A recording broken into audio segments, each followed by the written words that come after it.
Ta-da! There you go. Fantastic. Great. Okay, so we will we'll have this for about half an hour.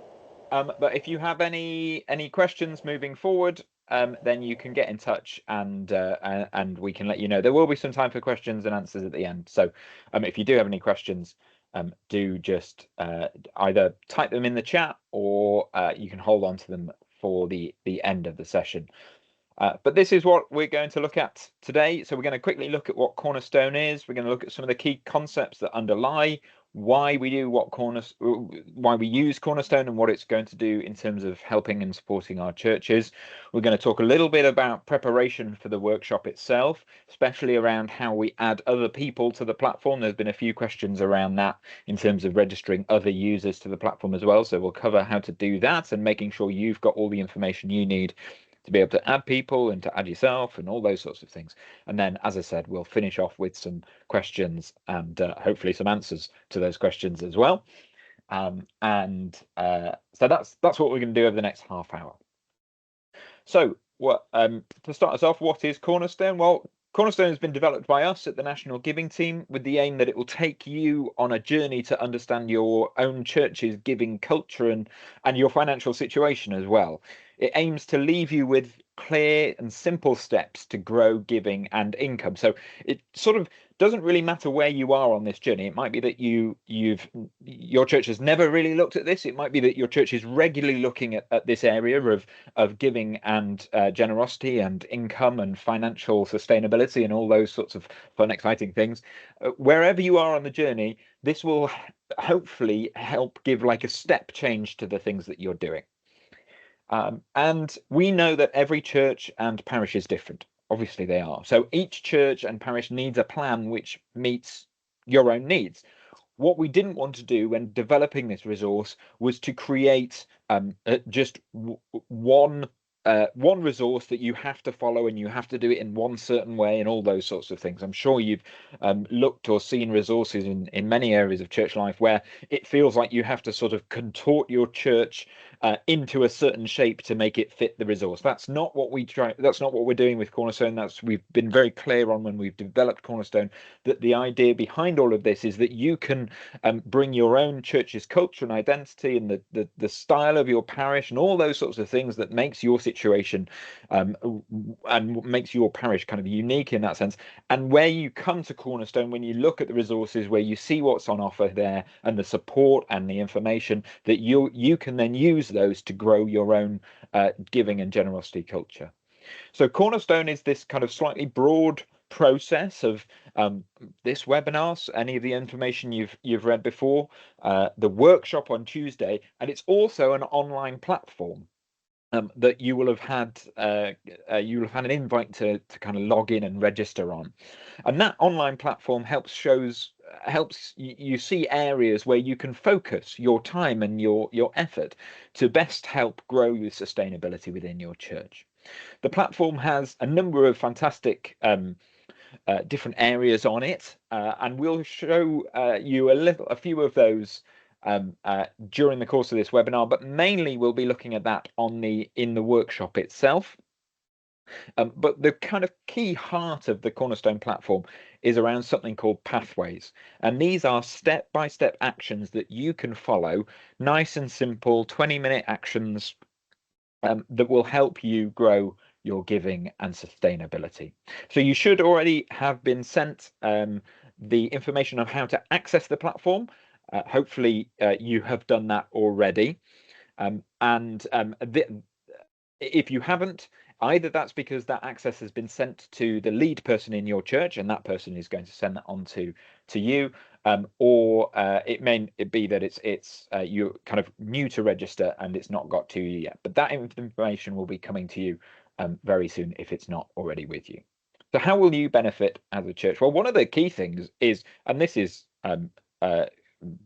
independent of all of the technology really in some ways, but it's the fact that you are going to spend some dedicated time on Tuesday to review your giving and generosity in your setting.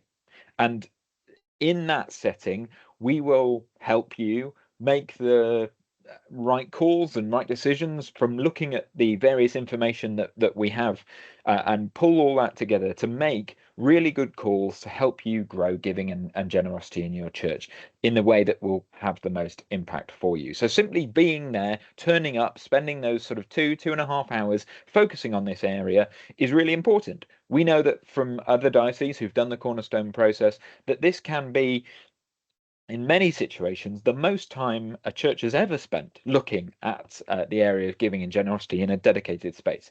So we know that it can have really fantastic impact. It will also help give a greater understanding for all church decision makers on your church finances. The whole point behind Cornerstone is that you do this as a small team, that there's a few of you, maybe a handful of you, who have access to the platform, who come to the workshop itself, and you then can share out that understanding and that knowledge of this area of church life. In many churches, the treasurer is the person who holds the keys to all the information, and sometimes that can feel like a real weight on the shoulders. If we have any treasure in the room, I'm sure you'll recognize that feeling of responsibility, that you have to own the sustainability of the church. Well, this is a great way of being able to share that in a way that helps everyone get a greater understanding. Thirdly, it helps save time on researching how to grow giving and generosity. It's a bit of a sort of one-stop shop for a whole range of different resources. It's not everything, but it's most things on how to grow giving and generosity. And so if you're looking to do a great sermon on generosity, if you're looking to grow giving at Christmas, if you're looking to put digital giving in place, if you're looking to run a great legacy campaign, there's fantastic pathways that help you to do that, and in a way that are easy to follow, and but are right there and easy to access. You'll see there's also step-by-step guidance on the less tangible areas of giving and generosity. We know that if you want to put in a new contactless device in your church, there's lots of fantastic resources out there to help you do some of those sort of practical things, like putting in contactless device, or setting up regular giving, those sorts of things. They're relatively simple, practical things that you can put in place. But there's a whole other area of giving and generosity, which is much sort of less tangible, much harder to kind of pin down. How do you grow a culture of generosity? How do you influence people to become more generous in the world around them? Well, we've put together step-by-step guidance on how to do those sorts of things as well. So it's not just practical things, it's also about how you sort of change, I guess, hearts and minds in that sense. There's also a fantastic access to a whole range of different tools within the platform. So there's lots of information there on your sort of financial situation. There's lots of information on all of these step-by-step guidance, and this is a growing tool as well. So we're constantly adding on new pathways, new information on there as well. So if there's something on there that you think is missing, or there's not something on there that you think is missing, we can add that in. And there are various ways that you can let us know about that. There's also a fantastic grants database. Now, Manchester Diocese already has a brilliant grants database as well.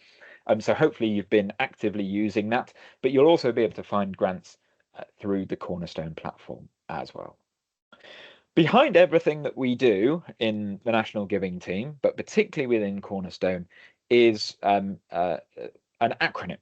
And that acronym is MINT and IDEA. So I'm just going to very quickly go through this acronym of MINT and IDEA. So first up, it's MINT. And this is all around the sort of practical enabling of giving. It's sort of the bedrock of all that we do. And it's developing all of these four elements gives us the best chance to succeed in growing giving. And if we have these things in place, we've created the best environment for people to give. So in order to enable giving, we have to have the right mechanisms in place. So that might be direct debit, it might be the parish giving scheme, it might be contactless or online, legacies, gift aid, all those sorts of things. But those practical things to have in place that will help someone who wants to give actually move their funds from their account into the church's account. We also have to show the impact of people's giving and how that it enables and impacts the church's ministry and mission. We also need to explain the need for people to give so that people can see how important it is that they give. Why is it that I should give to my church? Why is it that the church should be supporting their local community? And finally, in this acronym, we need to build trust so that people have confidence that the church will spend the gifts that are given to the church wisely and well. So we have all those things in place, and that will create that environment that will grow giving. Now, it's very easy to focus on the mechanisms side of the MINT acronym, and then start to kind of sideline the impact, need, and trust. And we'll talk more about this on Tuesday. But the key thing is that we need to have like a balance across all of these four areas. Now, the second acronym is that of IDEA. And we believe in a generous God who longs for us to share his generosity with the world around us. So a generous life is therefore a sort of testament of our faith. And the more generous we are, the more that we reflect our generous God. So whilst the MINT side of the equation is all about enabling giving, the IDEA side of this acronym is about encouraging generosity in ourselves and in the people within our church. That starts off with inspiring people through generous leadership, celebrating generosity within the life of the church. We should also look to disciple each other and all members of the church through resources, through teaching and learning, so that people can grow in their own understanding of God's generosity towards them, and in that sense then reflect that generosity in their lives and in their communities. We should also try to embed generosity in the life of the church, in the plans and services and ministry, and weave it into everything that the church does, so that when somebody walks into the church, they feel like this is a generous church. And finally, we want to activate generosity. So we create and provide opportunities for people to grow in generosity and then share that with the world around them. So by bringing all of these 8 kind of concepts together, we're both creating an environment where giving can grow, but also creating a generous culture within our church. That isn't simply just about delivering a set of initiatives or practical things, but it's also about changing the way that we are in the world and how we are and how we behave and all those sorts of things. So those are some of the key concepts that sort of underlie everything that we're going to do within Cornerstone. And on Tuesday, what will happen is we will introduce some of those key concepts as part of the workshop itself. So we'll help, we'll unpack some of those that acronym, and we'll help you within your church kind of groups to explore those. We'll also give you a time to reflect on your church financial data by giving, there's a fantastic insights part of the platform that we'll kind of briefly show to you today. And we'll give you time to explore your own sort of financial situation through this new way of showing that financial data. And we will also be looking at your building generosity questionnaire results. Now, in the emails that you've received so far, you'll know that that there's a questionnaire to send out to your churches. And the whole idea behind that questionnaire is to create a picture of the generosity culture within your setting. We've already had loads of responses back, which is absolutely fantastic. Lots of churches have had people fill in those questionnaires. If you haven't yet sent them out to your churches, I'd really encourage you to do that. Katia will remind you again later in this presentation, but it's a really important thing to get that building generosity questionnaire out to your churches so that we can receive those questionnaire results back. The deadline for those results is 9 a.m. on Monday morning. If you send those out to people and get those responding back, that will form a core part of the workshop on Tuesday. We'll also introduce you to pathways. I've mentioned those before. That's those step-by-step actions. And we'll help you select 3 pathways that you commit to doing over the coming months. And then as you move forward with the platform, you will choose more and more pathways as you complete them and grow in those various areas. So in terms of getting the most out of your workshop, there's just a few things that you want to focus on doing. So complete all the pre-workshop prep. Now, Katia will go over what that means in detail later on, but fundamentally that means being able to log in and making sure that you've sent out the questionnaire to people within your church.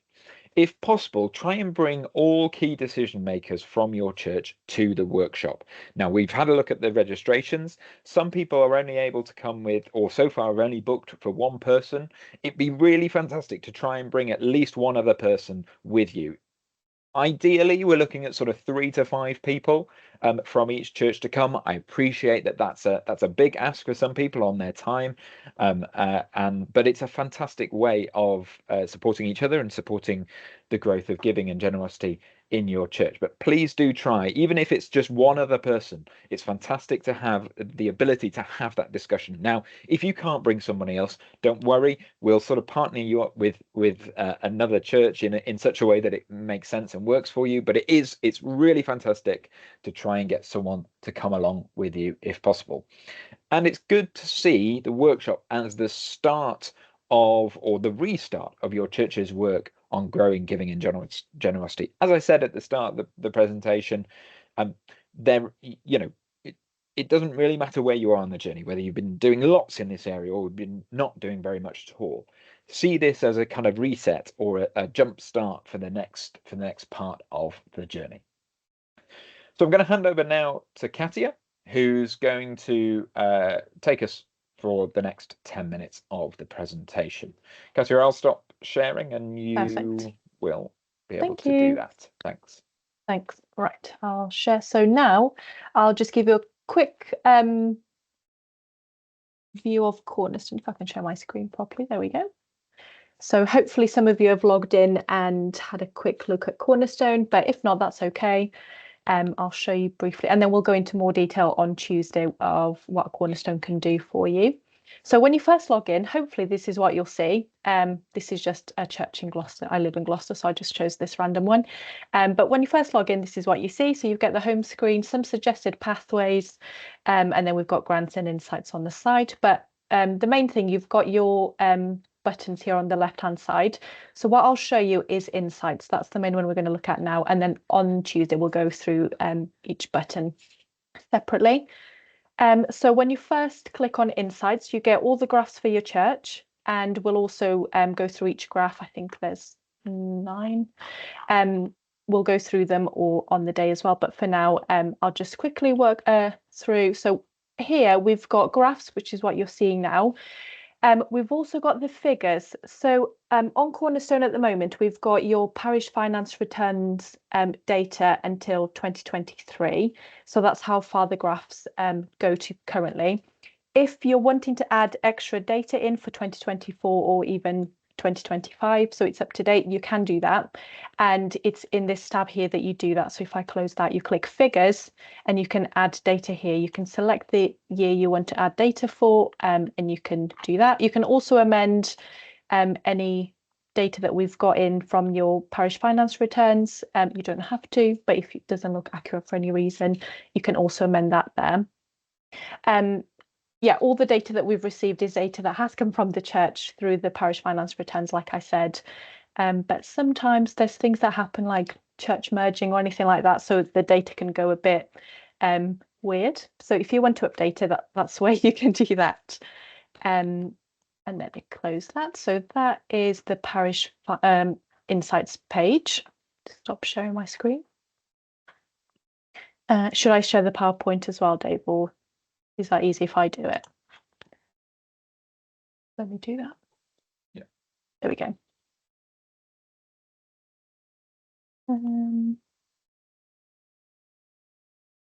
Perfect. Share screen again. There we go. So Dave has covered some of the things that we would love you to do before Tuesday. So if I just go over them again, and the slides will be shared with you as well. So in case you forget anything, they'll be shared. So what you'll need to do, like I said, is if you want to add your financial data to collect the finance returns, bank statements, PGS statements, all that information that you can add in. You don't have to, that is optional. If you're happy to go with data up to 2023, then brilliant. That's already done for you. Also make sure that your Cornerstone login works okay. So we'll send the invite to the lead person, and then that lead person will then send it out to everyone else that needs access. there's any issues, just let Paul or the Cornerstone inbox know, mainly Paul, because then he can have a look for you as well. We'll also send you a how to enter financial data guide on by email with the slides. We'll send that guide across to you. So if you do decide to enter that data in, you can, and it'll show you step by step on how to do that. And that shouldn't take you more than 30 minutes, hopefully. So nice and quick before Tuesday. And then we also want you to do, this is the core one, the most important one, like Dave said, is to complete the generosity review questionnaire. The link on the slide is the link for your questionnaire, so you can just click through that. Paul would have sent you through a questionnaire code as well. This just helps us to link all the responses together because it's all anonymous. So it helps us to group all the churches together and you don't get a wrong submission into your results. And then what will happen is one of us will gather all that information, put it into some nice to read, easy to read graphs. So then on Tuesday, you can have conversations over what the results are telling you, areas to focus on and to maybe do pathways on. So hopefully it'll aid those conversations. I think Dave's mentioned as well, hopefully at least three people to complete that questionnaire, because otherwise it's quite difficult to look at what the data's telling you. So if you get at least three people to complete that questionnaire, that would be great. Any more as well would be perfect. And it shouldn't take you longer than 5 minutes to complete it. And it's multiple, so there's you can select answers, and it's first you read the question, and whatever answer comes to mind, that's what we want you to select. So you don't have to analyze it all. So it should be quite quick to complete as well. And if I go back onto the platform, I'll show you how you can invite extra users onto the platform, onto your church's account. There's also a guide for this, but I'll show you now. So hopefully it's nice and easy. There we go. Right. Fill that screen again. So back on Cornerstone. And what you want to do is click the three lines at the top right corner, click My Account, and then Parish Users. And then that will allow you to invite other people. At the moment, it's just me at that church. But if I let's send myself an invite again, pop their email address in that box there, click invite, and then you'll get this message to say that the invitation has been sent. And similar to how you got your invitation, if you were the lead contact, they'll get an email from Do Not Reply at Cornerstone to say you've been invited to join this church dashboard, and then they can accept it and join the same record as you. If I stop sharing that again.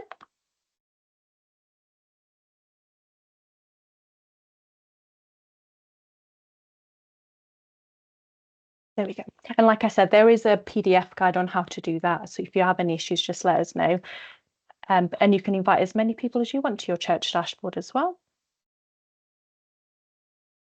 There we go. So the next steps is for, if you haven't yet, to arrange others from within the church or PCC to join you at the workshop, because even though it's great if one of you is there, the conversations are a lot better and discussions if there's two of you or three of you, for example.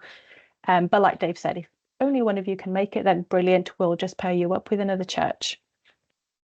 Add your financial data to Cornerstone platform. Like I said, this is only if you want to, you don't have to. But if you want more up-to-date data on the platform, then do add that in before Tuesday. Invite other people to fill out the generosity review questionnaire and add other users to the platform as well. So invite anyone else that should have access to it. And do that before Tuesday. That would be great. We'll send all this by email with all the PDFs and slides and things like that. But if you've got any questions, I'm nominating Paul on the PowerPoint, but if you get in touch with Paul, I'm sure he'll be able to help you. And if not, he'll pass it on to us as well. And that is it. So if there's any questions, do let us know. Feel free to unmute and ask or pop it in the chat.